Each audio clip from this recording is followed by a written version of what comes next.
Hey everyone, welcome to the very first episode of Angels, Demons, and Creatures. I'm your host, Corp Executes, and today we're diving into one of Japan's most fascinating supernatural beings, the Shinigami, or as they're often called, gods of death. These mysterious entities have haunted myths, folklore, and pop culture for centuries. And there's a lot to unpack, so grab your death note, or maybe not, and let's get started. Let's talk about what a Shinigami actually is. The word Shinigami is derived from the Japanese kanji, shi, meaning death, and kami, meaning god of spirit. Shinigami are gods of spirits and of death, but unlike the Grim Reaper, which you might know from Western culture, Shinigami don't have a singular identity. Instead, they're a category of beings, and their role varies depending on the story. Here's where it gets fascinating.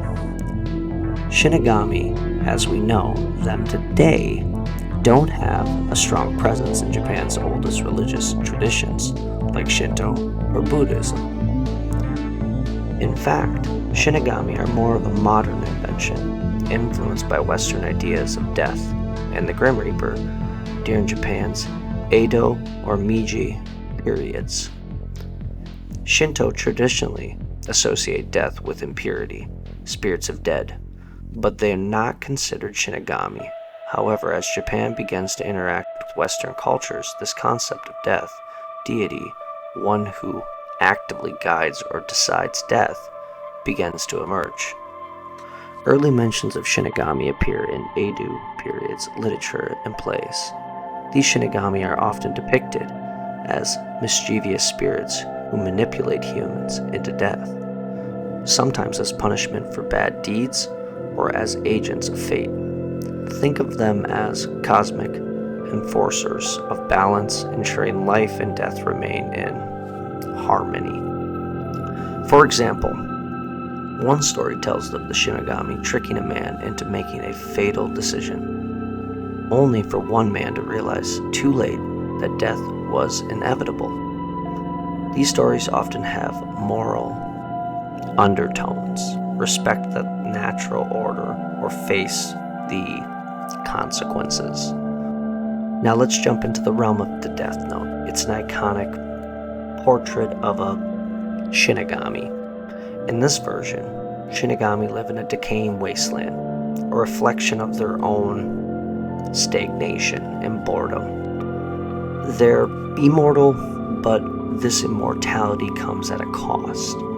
The realm is devoid of purpose, forcing them to rely on the Death Note to sustain their existence. This is where the Death Note changes everything.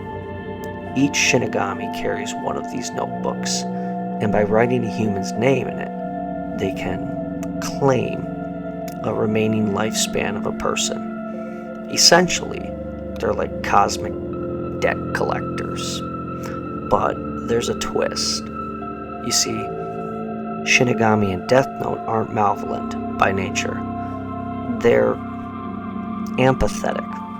Ryuk, for example, doesn't care about humanity. He's just bored. Thanks to the Death Note, Shinigami have become one of the more recognizable supernatural beings in pop culture. Ryuk's chaotic neutrality, his obsession with apples, and his creepy yet oddly charming personality made him an instant icon. But he's not the only Shinigami to leave an impression.